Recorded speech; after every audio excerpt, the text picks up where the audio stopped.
Cette exposition, le Maroc contemporain, montre qu'il y a une scène artistique extrêmement vivante au Maroc. Elle comprend des artistes de plusieurs générations, il n'y a ici que des artistes vivants, mais elle montre qu'il y a dans cette scène marocaine une grande diversité et chez les jeunes une grande effervescence. Il y a eu dès les années 50-60 des pionniers de la création qui sont revenus au Maroc pour ouvrir une école d'art. Il y a donc une vraie histoire de la modernité dans l'art marocain et on a voulu montrer combien cette modernité s'est développée et a donné aujourd'hui une effervescence tout à fait extraordinaire.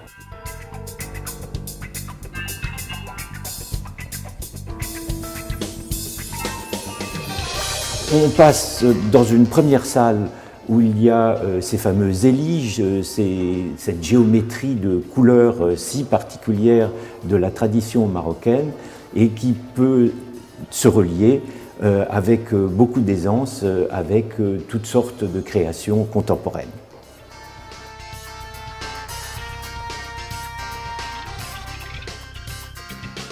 L'exposition s'ouvre sur un ensemble d'œuvres qui montrent un Maroc fantasmé, un Maroc rêvé. Il y a là des propositions qui sont quelquefois un petit peu satiriques ou humoristiques et qui montrent d'une manière assez légère comment des artistes peuvent interpréter la vie du Maroc aujourd'hui. Il y a la salle de classe de Hicham Benoud où, avec les élèves, il semble essayer de tromper l'ennui des cours d'une école normale et il demande à ses élèves de prendre des positions assez inattendues, de jouer avec des éléments extrêmement simples du quotidien et de prendre des attitudes complètement inattendues. Il y a donc, face à ces élèves qui ont l'air si studieux et qui écrivent sur leur petit banc d'école, toutes sortes de situations oniriques, de rêves qui sont en train de se dérouler. Peut-être est-ce une manière de tromper l'ennui de la scolarité quotidienne. Le même Hicham Benoud présente également une série qui s'appelle Âne situ, dans lesquelles il place des ânes dans des salons bourgeois.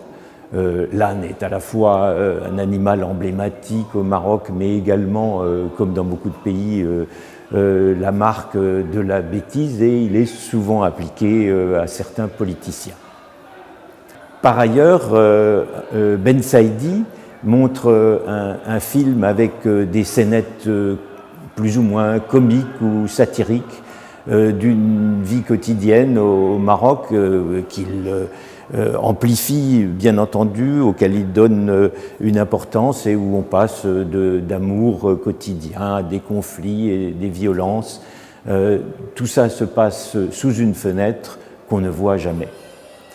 Il y a ensuite deux photographes, l'un Mazouz qui est déjà connu et qui a fait de magnifiques photographies avec une grande profondeur de champ qui fait qu'on voit des scènes tout à fait inattendues avec des personnages qui se retrouvent sous une semelle par exemple complètement magnifiée et également Mergi, un artiste beaucoup plus jeune qui lui place le Maroc dans des situations tout à fait inattendues en travaillant des collages sur Photoshop.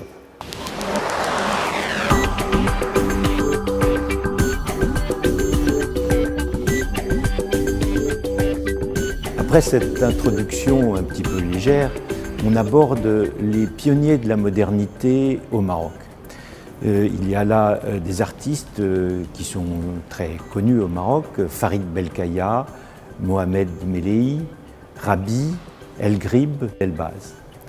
Farid Belkaya est sans doute un des artistes majeurs de cette génération. Il est malheureusement décédé quelques semaines avant l'ouverture de l'exposition. Il a fait ses études à Prague et il a ensuite passé par Paris où il a rencontré les artistes de l'avant-garde de l'époque et il est rentré au Maroc et a initié avec ses amis une version tout à fait originale de la modernité liée à une tradition marocaine. Je veux dire par là qu'il a réinterprété tous les éléments de la peinture occidentale, cette fameuse toile montée sur un châssis qui est un rectangle, une espèce de fenêtre sur la réalité.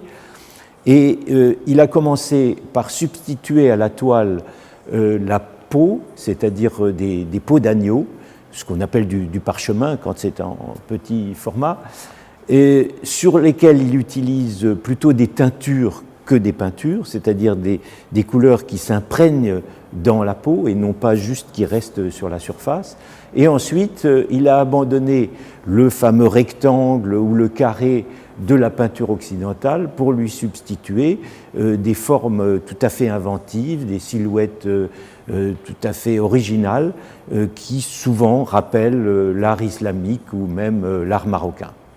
Les peintures sont souvent de caractère abstrait et se relient à la peinture abstraite de cette période-là, mais il y a également beaucoup d'allusions à des éléments figuratifs, et en particulier certains tableaux qui ont carrément une profondeur érotique, dans la mesure où il y a des allusions très directes au corps et à la sexualité, mais qu'il faut savoir décrypter parce qu'ils sont cachés derrière un vocabulaire qui se lit au premier regard plutôt comme de l'art abstrait.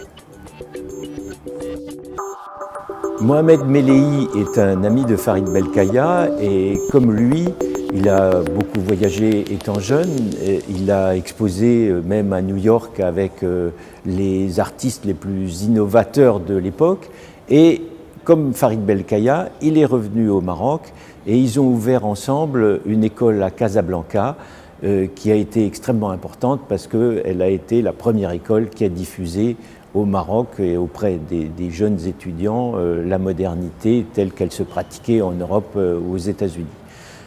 Mohamed Melehi donne une version très personnelle de l'abstraction géométrique qui était un des mouvements dominants de l'époque, c'est-à-dire ces grands plans de couleurs, ce qu'on appelle aux États-Unis le colored field painting.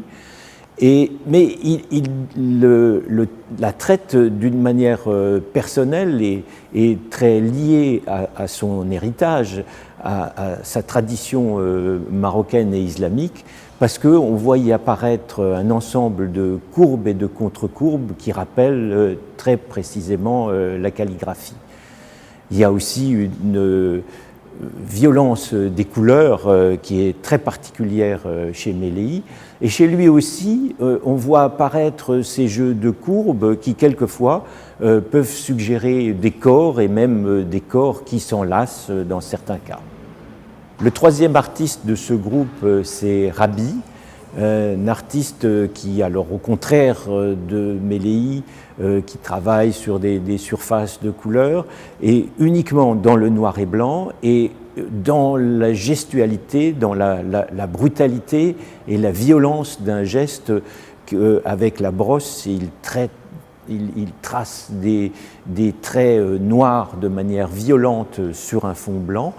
Il y a, comme il le dit, un souvenir là aussi de la calligraphie, mais qu'il a complètement transformé et qu'il a fait muter dans une peinture complètement différente.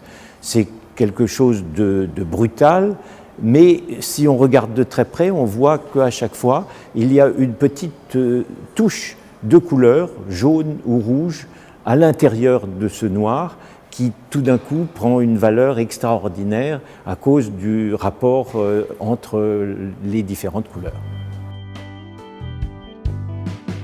Khalil El-Grib est un artiste éminemment discret, mais d'autant plus important, pourrait-on dire.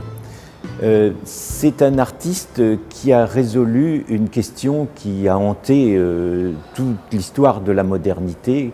Comment faire pour trouver une solution à la question de l'art et de l'argent. Cette question-là a taraudé des centaines ou des milliers d'artistes, et Khalil El-Grib est le premier artiste que je connaisse qui ait résolu ça d'une manière extrêmement simple. Il ne vend pas ses œuvres, il les donne quand on les lui demande ou selon les rapports ou les relations qu'il a avec les gens, et c'est un geste d'amitié envers le destinataire de l'œuvre. Il ramasse depuis des années toutes sortes d'objets, de détritus, de restes qu'il trouve dans les rues d'Azila, où il habite. Et son atelier est rempli de toutes sortes de ces objets, de ces résidus qu'il a accumulés dans d'énormes sacs dans cet endroit. Et il les combine ensuite pour faire des petites œuvres qui ressemblent quelquefois à des petits paquets, qui sont faits de matériaux qui sont déjà en désagrégation, qui sont déjà quasiment en train de tomber en poussière. Et il dit avec beaucoup d'à-propos que les œuvres auront exactement le même destin que nous, c'est-à-dire qu'elles sont destinées à disparaître. C'est peut-être une leçon typiquement orientale d'ailleurs, pour nous qui croyons toujours que l'art doit nous survivre justement, doit vivre peut-être quasi une éternité, mais aller bien au-delà de la vie humaine, alors que lui nous fait la démonstration inverse en prouvant que les œuvres ont la même vie que nous et qu'elles sont destinées à tomber en poussière. On sait l'importance qu'a l'artisanat dans la vie marocaine, dans la vie artistique mais aussi économique. Nous avons donc voulu montrer dans l'exposition qu'il n'y a pas que l'art savant, il n'y a pas que la peinture et les arts qu'on montre dans les galeries et dans les musées, mais il y a aussi les objets quotidiens. Et donc il y a une série de salons dans lesquels on peut d'ailleurs s'asseoir sur des fauteuils qui ne sont pas présentés comme des objets simplement qu'on regarde de l'extérieur, mais dont on peut se servir. Il y a des tapis au sol.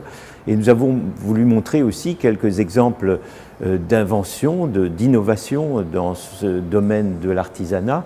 La théière est un objet emblématique dans la vie quotidienne marocaine. Et on a là deux théières de Younes Duré, qui sont assez humoristiques parce qu'elles reprennent cette forme qui est complètement arrondie en la transposant dans des plans rigides, un peu comme si on y appliquait un système cubiste à cette bonne vieille théière complètement ronde. Et puis les théières de El Madi, qui, elles, se démultiplient par un système de découpage et d'amplification et qui sont également tout aussi humoristiques. On a regroupé ici trois artistes très différents, mais qui tous les trois travaillent à partir de l'ambiguïté des images. On a souvent tendance à croire qu'à une forme correspond une interprétation, c'est-à-dire qu'on peut plaquer un nom dessus. Mais très souvent, les artistes travaillent sur l'ambiguïté de ces formes qui peuvent être interprétées de manière différente et qui, du coup, ouvrent des mondes complètement différents. J'ai derrière moi des œuvres de Tabal, un artiste autodidacte de la région d'Essaouira, qui appartient à une confrérie Gnawa, donc qui pratique cette musique qui est une musique rituelle et qui a des vertus thérapeutiques.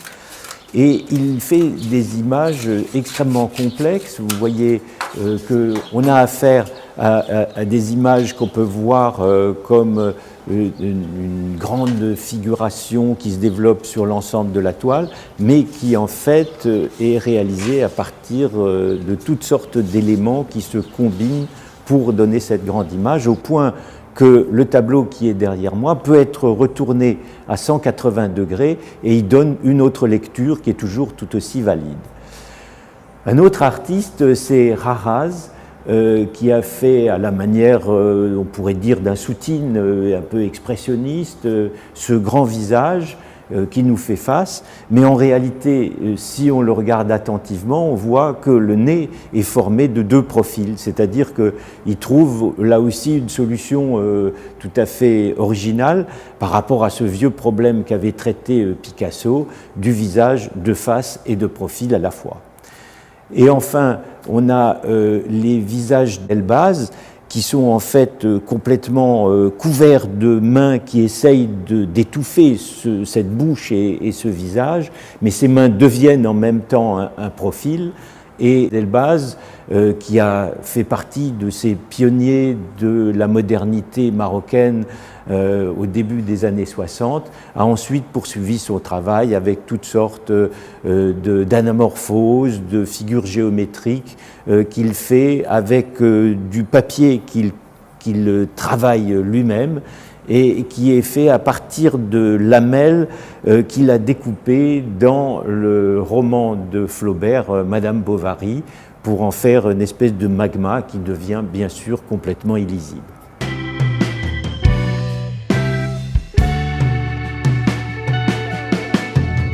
On est ici dans un des salons qu'on a aménagé dans l'exposition pour éviter de montrer des objets faits par des designers marocains sur des podiums, sur des socles qu'on ne peut pas toucher. Au contraire, ici, on peut s'asseoir sur ces fauteuils de bois brani. Et puis, on peut voir en situation le très beau narguilé de Hicham Lalou, qui est ici, et qui essaye de reprendre ces objets du quotidien marocain en les réinterprétant et en leur donnant une nouvelle forme. Et on voit également les tables de El Mahdi qui sont faites à partir de fer de béton récupéré. Mounir Fatmi présente ici un ensemble d'œuvres qui traitent à la fois de l'architecture, des questions d'architecture dans les banlieues parisiennes même, puisqu'il y a une référence très directe à ce qu'il a vécu à Mantes-la-Jolie, avec des représentants de la société civile qui discutent de l'urbanisme et des développements de la ville dont on détruit des éléments. Il y a des barres entières qui sont détruites par ces machines avec des crochets absolument énormes.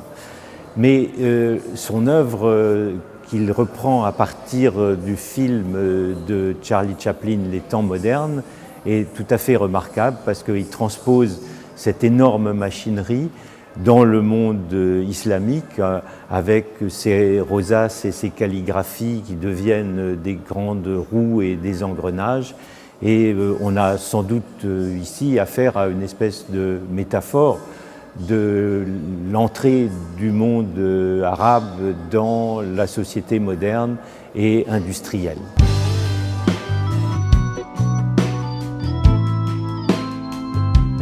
Le Challenger de Max Bouffatal est fait à partir de couvertures de survie qui sont allongées là et qui deviennent en fait les muscles fuselés de cet animal assez effrayant, qui a des mâchoires qui rappellent d'ailleurs celles de ces machines effrayantes qui sont en train de détruire les anciennes barres d'immeubles de Mantes-la-Jolie que montre Mounir Fatmi. On a également de Max Bouffatal 3 sortes de masques qui montrent des philosophes de l'Antiquité avec le serment d'Hippocrate et Démocrite, etc.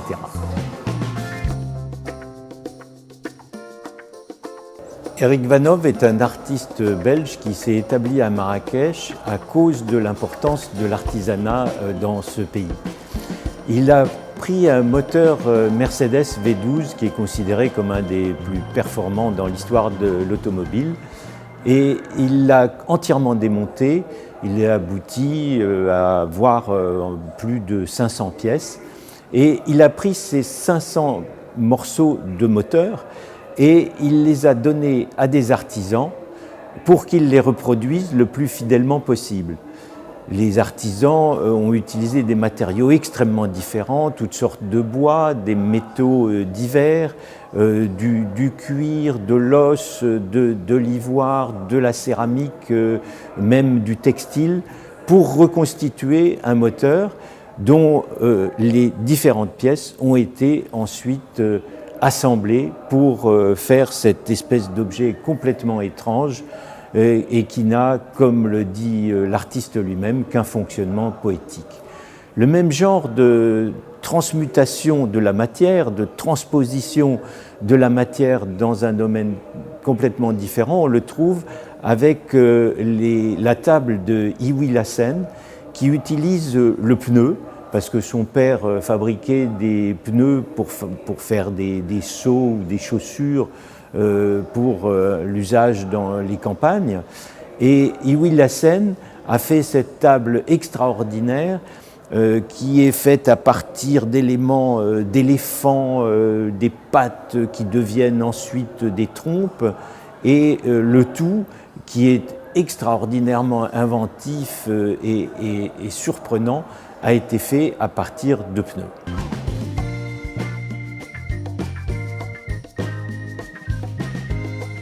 Driss Rahoui est un artiste de la région orientale du Maroc et il propose ce repas fait à partir de charbon.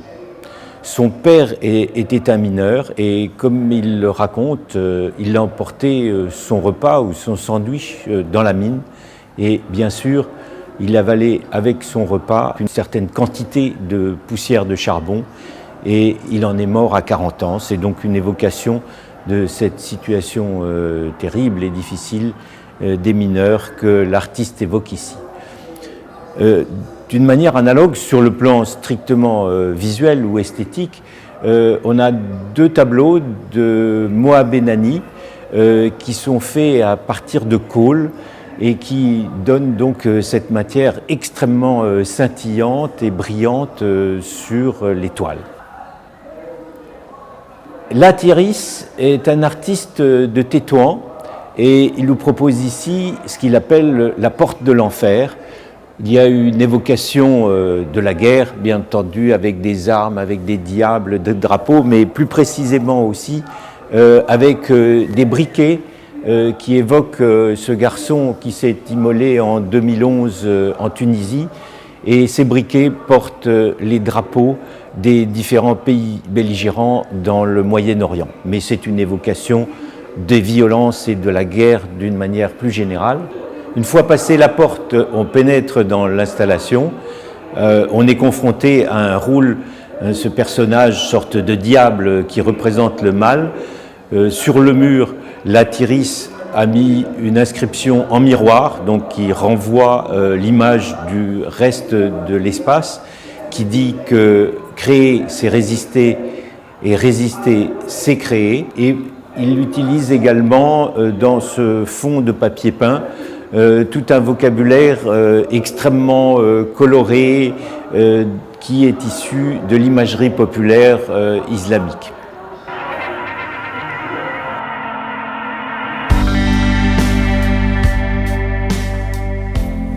Mohamed Elbaz nous propose cette ronda, qu'il appelle aussi la ronde de lui, qui est faite à partir d'un tarot espagnol.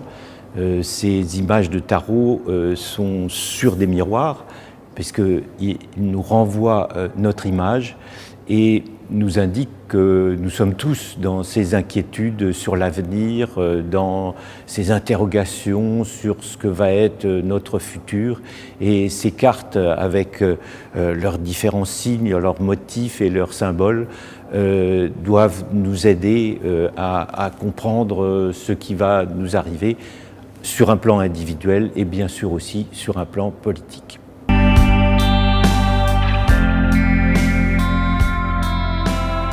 Cette salle est consacrée au soufisme.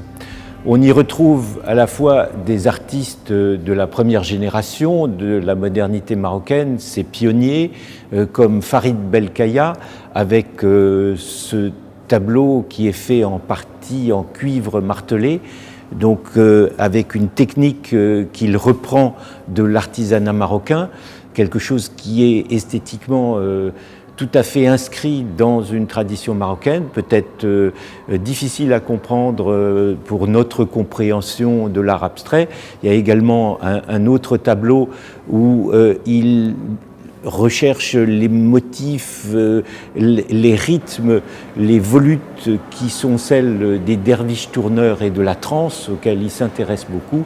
Et cette question des derviches tourneurs et de la trance, on la retrouve aussi dans cette œuvre de Nadja Mehaji, avec ses grandes volutes blanches qui évoquent les grandes robes blanches des derviches tourneurs. Une œuvre majeure de cette exposition est celle de Younes Ramoun, qui, dans ce grand cône, a installé 77 lampes qu'il dit correspondre aux 77 éléments de la foi musulmane. Ces lampes sont faites de fleurs en verre qui sont toutes différentes, remarquablement faites dans les moindres détails.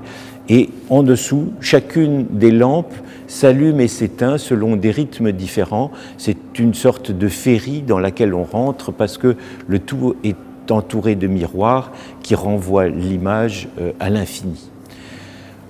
Safa Erwas nous propose une version un petit peu plus inquiétante, plus dérangeante, car elle accumule des oreillers, un instrument, enfin un objet qui évoque la douceur, sinon même la tendresse, et en fait elle le contrarie, elle le contredit, en mettant sur chacun de ces oreillers, et on le voit en s'approchant, des objets contondants ou des couteaux, des ciseaux, des aiguilles, toutes sortes d'objets qui indiquent au contraire la blessure, la déchirure ou même le mal.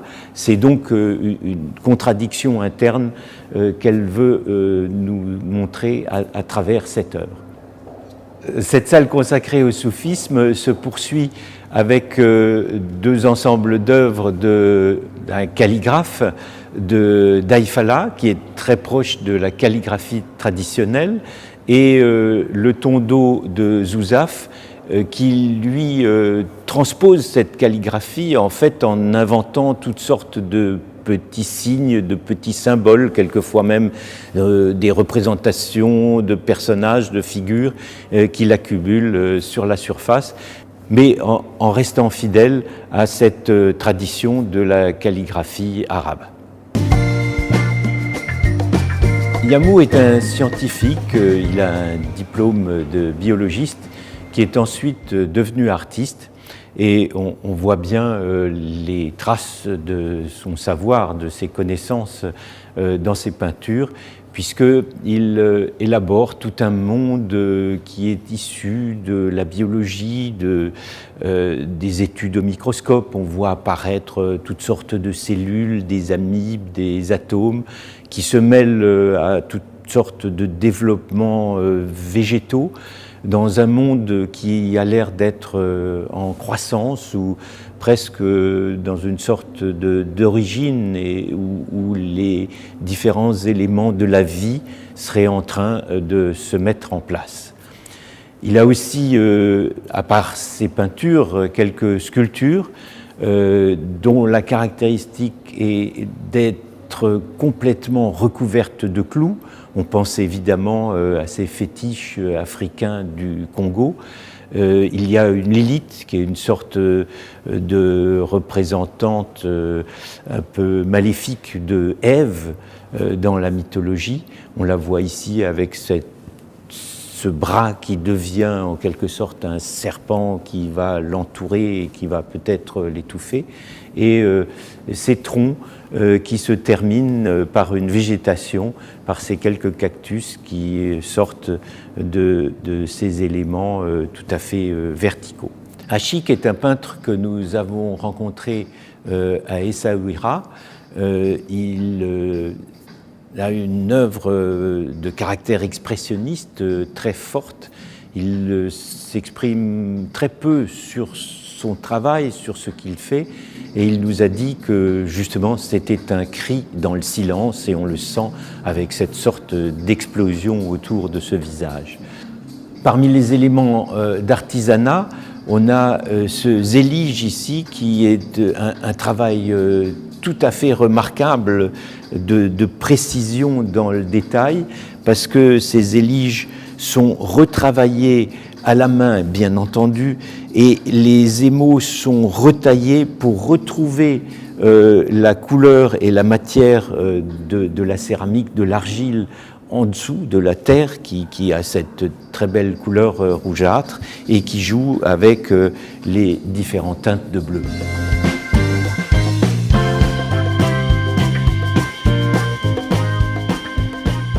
Lors de notre enquête sur la scène artistique marocaine, nous avons été frappés par le nombre d'artistes qui traitaient de la question des migrants, question très importante au Maroc, avec d'une part un certain nombre de Marocains qui essayent de franchir le détroit de Gibraltar et d'arriver en Europe, mais en plus il y a au Maroc énormément de Noirs qui viennent de l'Afrique subsaharienne et qui essayent à tout prix de franchir, alors en général plutôt l'Atlantique et d'arriver jusque sur les côtes espagnoles ou bien aux Canaries.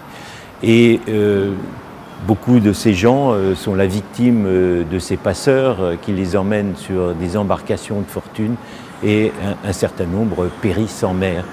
Donc cette situation est retracée par pas mal d'artistes, comme ici Échaïr, qui montre ces espèces de traces de petites embarcations avec une pierre dessus sur un lit de sel, parce qu'il dit que si la mer s'asséchait un jour, on retrouverait au fond les traces de ces embarcations qui ont fait périr tous ces gens qui ont voulu quitter le Maroc. De la même manière, Ben Yarlef, un artiste d'Essaouira, fait cette espèce de crucifixion qui retrace ces événements tragiques, puisqu'on voit là une série de croix, et dans le dernier tableau, on voit un de ces personnages qui est mort à la suite d'un de ces naufrages, et il est dans une position comme le Christ dans les bras de Marie, dans une position qui est analogue à une pietà.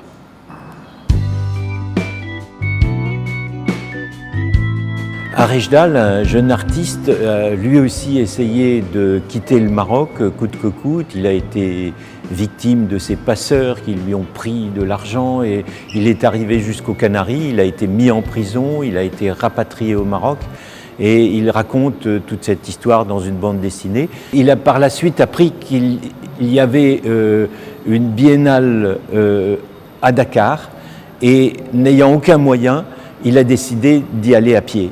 Il a dû bien sûr traverser la Mauritanie, arriver au Sénégal, et dans chacun de ces pays, il a ramassé quelques morceaux de tissu et il a fait ces tableaux avec, comme un collage avec ces tissus qui lui rappellent cette pérégrination quand même assez extraordinaire. Et c'est lui aussi qui livre cette valise à la forme un petit peu étrange et qui représente en fait la carte de la Palestine.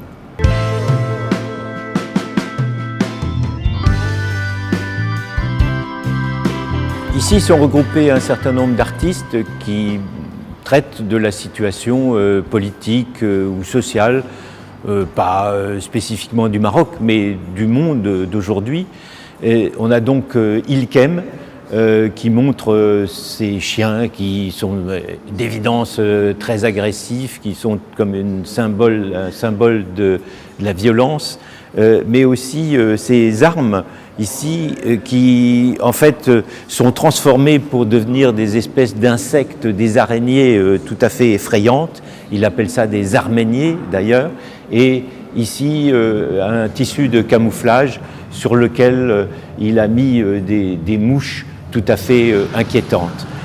Belbzioui, qui fait d'ailleurs aussi des performances, affuble ces personnages de têtes d'animaux tout à fait inquiétantes, mais quelquefois aussi montre, comme ici, des enfants avec des masques à gaz dont on peut imaginer qu'ils sont dans une situation de guerre ou de violence tout à fait oppressante. Belkadi parle également de la situation, soit avec ces femmes qu'il appelle les muselées, des femmes voilées qui regardent une autre en train de faire la danse du ventre. Il montre ici vraisemblablement un terroriste qu'il appelle l'adepte avec sa Kalachnikov à sa droite et un personnage qui est vraisemblablement un chômeur, un homme costaud qui pourrait travailler mais qui n'a justement pas de travail et qui en est réduit à vendre des cigarettes qui ne sont plus des Marlboro mais des Malabar. Et on remarque qu'en fait il a fait avec le paquet de cigarettes un bateau qui suggère une fois de plus ce désir de fuir son pays et d'aller trouver du travail en Europe. On voit dans cette œuvre qui s'appelle L'informatage de Youssef Ouchra l'artiste en train d'ingurgiter de plus en plus de chewing-gum jusqu'au point où il n'arrive quasiment plus à parler. Il essaye de prononcer le mot informatage et ce chewing-gum qui devient absolument gigantesque, qu'il dégurgite à un moment donné, prend la forme d'un cerveau et par conséquent d'un bourrage de crâne qui est celui qui modèle ce cerveau qui est nourri d'informations au détriment de la connaissance.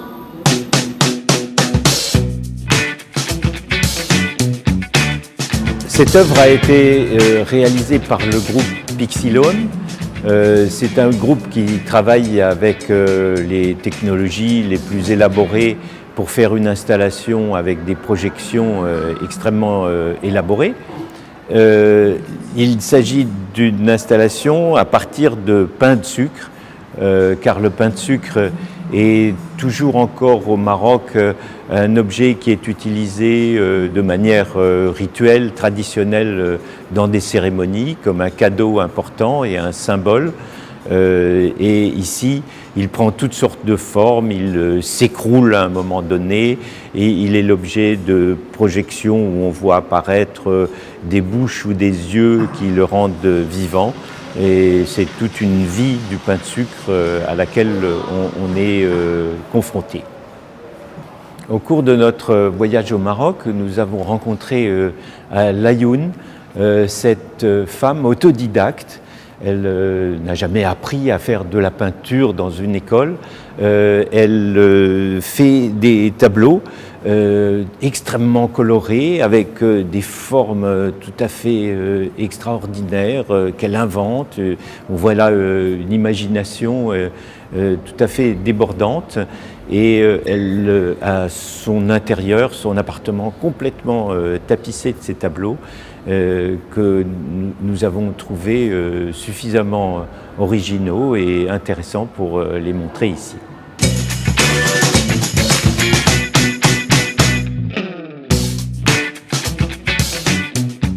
On arrive ici dans une salle qui est consacrée au corps. C'est un phénomène très évident dans l'art marocain d'aujourd'hui que beaucoup d'artistes se sont saisis du corps alors qu'autrefois on pratiquait plutôt la peinture abstraite et on voit bien que le corps devient un sujet important.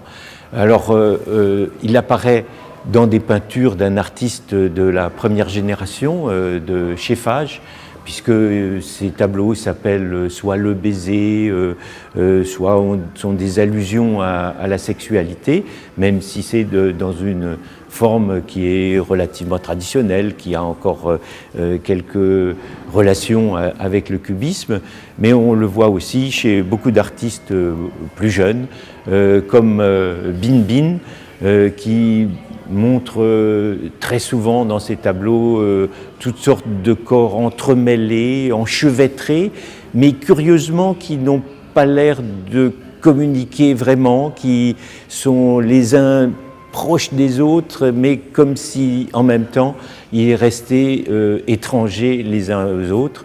Quelquefois, ils communiquent au point que l'un rentre dans l'autre et il y a des visages qui s'entremêlent. Mohamed El-Baz montre un squelette dont les membres, au fond, auraient acquis une espèce d'autonomie, puisque il y a des transistors sur les différentes parties du corps, chacun a son programme, sa diffusion, et c'est donc comme si tous ces éléments du corps parlaient des langues différentes. Les deux sculptures de Tahiri montrent que cet artiste a souffert dans sa chair. Elle a sans doute passé par des phases douloureuses, puisqu'on voit ici cette langue qui sort de sa bouche comme un serpent et qui vient rejoindre en fait la pointe du sein. Et cette autre sculpture avec des sortes de mutations du corps et qui fait que cette femme n'a qu'un sein. Miloudi, un artiste d'Essaouira, montre cet hommage à sa mère qui est en fait comme une sorte de momie et où on voit un fœtus et qui est un objet tout à fait prenant à cause de la charge affective qu'il comporte. Touami Enadre est un photographe déjà connu internationalement. Il montre ici une sorte de résumé, de concentré de son œuvre qui commence avec 3 photos qui ont été prises au Maroc, donc qui retracent un peu son histoire ou son enfance au Maroc. C'est un photographe qui travaille avec le clair-obscur et avec des valeurs extrêmement contrastées. Il recherche en particulier des noirs extrêmement profonds.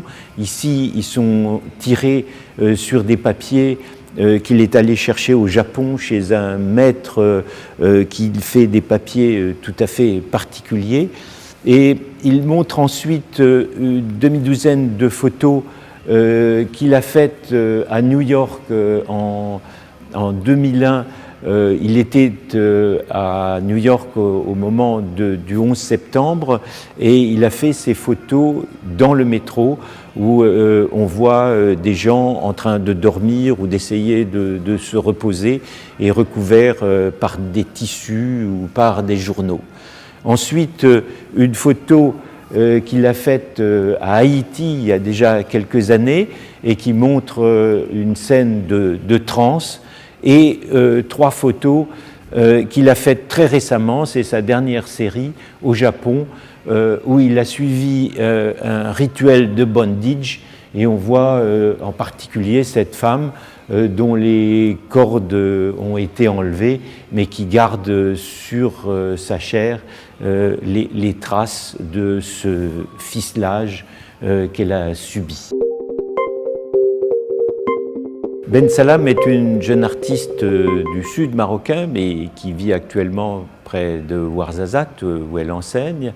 Elle fait des dessins tout à fait extraordinaires, pleins d'imagination, où on voit des personnages s'enlacer, mais aussi des personnages pris par des espèces de monstres, des esprits qui viennent les inquiéter. Elle a fait une vidéo à Marrakech qui s'appelle 2 minutes 45 à Marrakech où elle circule dans les rues de Marrakech habillée avec un niqab mais une jupe qui découvre ses jambes et avec des chaussures à talons. Elle est immédiatement agressée, suivie et poursuivie par des jeunes gens ou par des femmes qui l'insultent.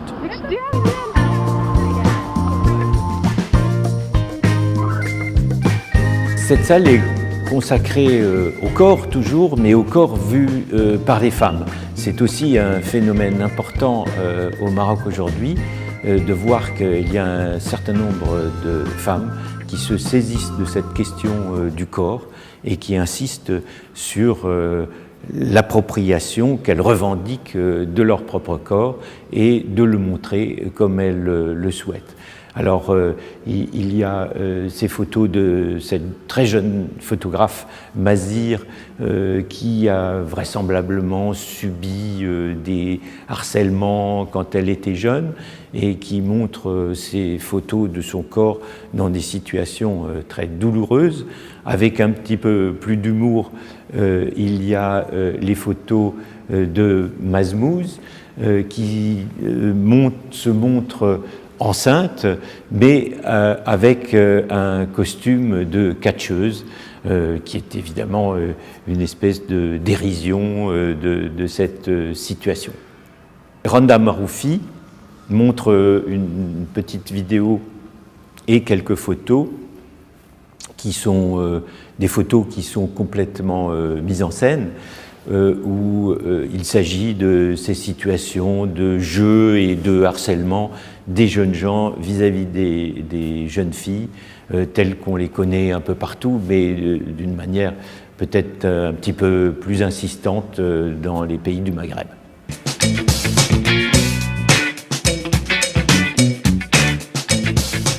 Morabuti est parti d'une série de peintures où il représentait les barabous, ces lieux saints où on enterre les personnages importants de la religion islamique et qui sont en général couverts d'un dôme.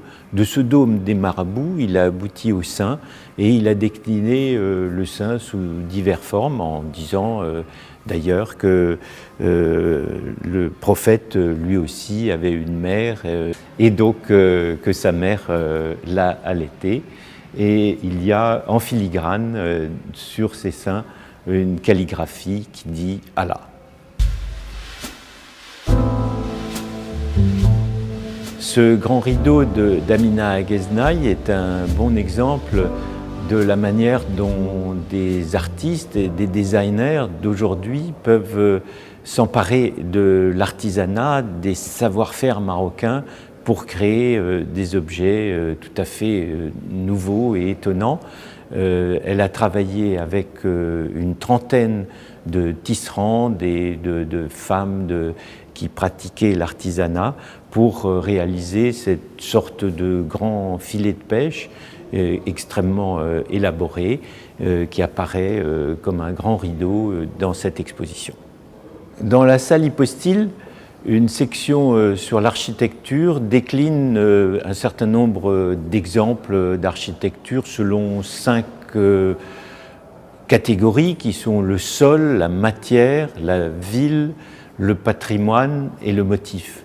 À chaque fois, une maquette qui a été choisie comme exemple et des interviews d'architectes importants aujourd'hui au Maroc parce qu'on y construit beaucoup. Ici, par exemple, la maquette du musée d'art africain qui va être construit très bientôt à Marrakech. C'est un bâtiment important construit par un Marocain et une agence espagnole qui va être un des tout premiers musées d'art africain en comprenant bien sûr des artistes du Maroc et du Maghreb mais aussi des artistes de l'Afrique subsaharienne. C'est la Fondation Alliance qui va faire ce nouveau musée. En face de cette section d'architecture, nous avons sur un podium un certain nombre de vêtements qui ont été créés par Noureddin Amir, qui est passé par une école de couture à Paris et qui aujourd'hui au Maroc crée ces vêtements tout à fait extraordinaires et innovants à partir des matériaux les plus incroyables qu'il arrive à combiner avec un savoir-faire tout à fait extraordinaire et il sera certainement l'un des grands couturiers marocains dont on va parler dans l'avenir.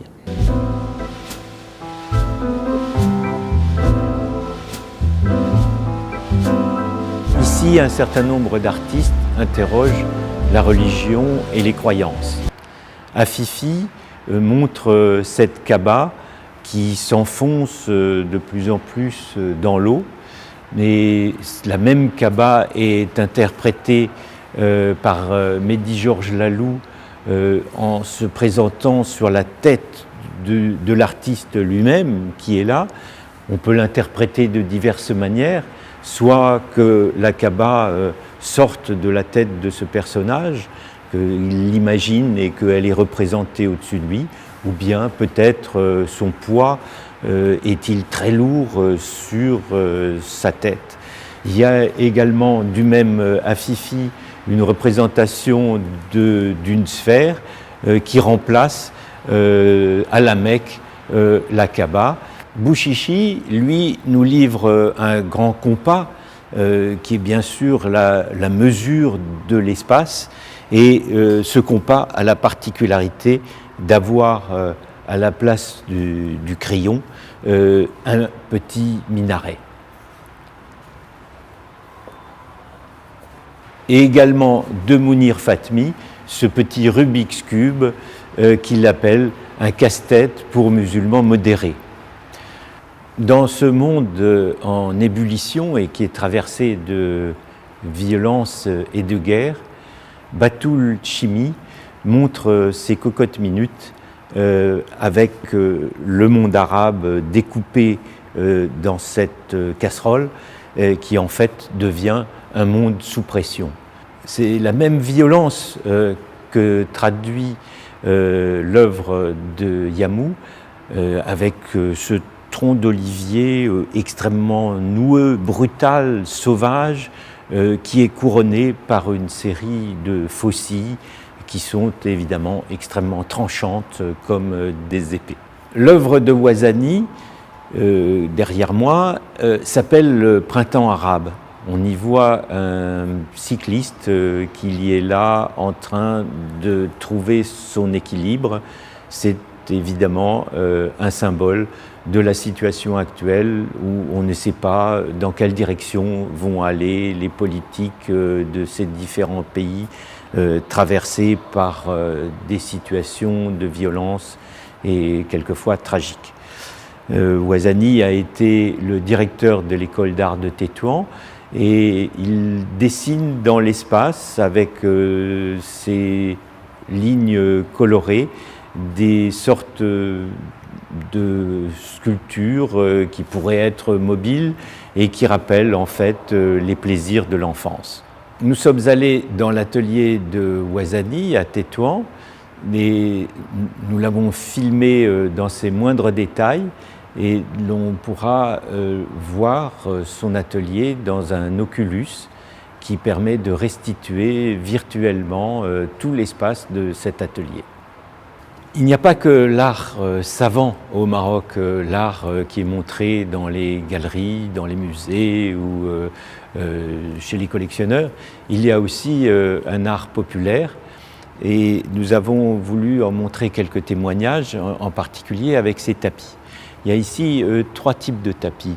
Tout d'abord, des tapis de laine qui n'ont pas été faits pour la vente dans le commerce, mais où les tisserandes se sont laissés aller à mettre les motifs qui évoquent leur vie ou leurs souvenirs. On voit donc apparaître ici toutes sortes d'animaux, des quadrupèdes, un chameau, etc. Derrière moi, on a le travail de 3 tisserandes qui sont identifiées. La première avec les 6 qui sont là, puis ces 4 là, et enfin les 8 qui sont ici. Et ces 3 tisserandes de la tribu Aïd Kabouche, qui était autrefois une tribu nomade, sont identifiées, on les connaît. Il y a même un petit film qui montre 2 d'entre elles, on les a interviewées. Et on a tenu à montrer que ces tapis qu'on trouve souvent dans les souks et que les touristes achètent ont bien sûr des auteurs et que ces auteurs, on peut les connaître et les identifier. C'était très important pour nous. Ces tapis qui sont faits en partie avec des résidus de tissus, des résidus de l'industrie textile, parce qu'ils sont faits avec des matériaux très bon marché, ces femmes ont très peu d'argent, s'appellent des boucharouettes. C'est un nom marocain pour ce qu'on appelle des lirettes en français. Et sur la gauche ici, on a la version la plus bon marché, la plus pauvre de ces boucharouettes, qui sont faits vraiment quelquefois avec toutes sortes de déchets textiles, même quelquefois avec des morceaux de plastique. Ce sont des petits tapis utilisés comme tapis de sel ou pour mettre sur les ânes, quelquefois aussi comme tapis de prière, enfin dans un usage quotidien, et où on voit l'incroyable invention, l'imagination qui se déploie chez ces femmes, quelquefois avec des figures, on voit apparaître des personnages, des visages, mais une invention également dans les rapports et les combinaisons de couleurs qui est tout à fait étonnant. L'école d'Essaouira regroupe un certain nombre d'artistes autodidactes qui habitaient dans la campagne autour d'Essaouira et qui ont livré des peintures tout à fait étonnantes. Ouarzaz fait ses peintures en laissant couler les couleurs à partir de son pinceau sur la toile, et il recouvre comme ça toute la surface. On pense évidemment à Jackson Pollock, qu'il ne connaissait pas, il en a entendu parler par la suite, mais lui, il cherche en fait par la suite des images dans cette espèce d'entrelacs de formes, et il trouve des visages ou des corps ou des figures qu'il souligne à la peinture noire. Nous l'avons placé à côté de ces tapis parce que, en fait, il y a peut-être là un souvenir de son enfance, parce que quand on retourne un certain nombre de ces tapis, il y a au revers beaucoup de fils de couleurs qui sont encore là et qui sont entremêlés et qui ressemblent en fait beaucoup à cet entrelac de couleurs tel qu'il le pratique dans sa peinture. Cette exposition est transdisciplinaire. On a par conséquent également voulu évoquer l'activité littéraire du Maroc. Il y a dans quelques vitrines des romans et des recueils de poésie des principaux auteurs marocains, en français ou en arabe. Et il y a également quelques portraits d'écrivains importants faits par Mustapha Saha, qui est à la fois un peintre, un sociologue et un écrivain.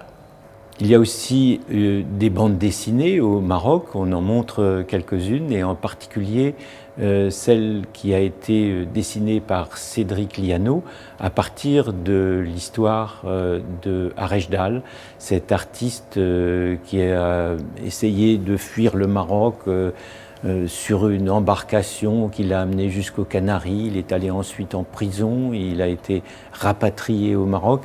Et toute cette histoire assez tragique mais emblématique de ce qui arrive à beaucoup de Marocains a été retracée dans cette belle bande dessinée.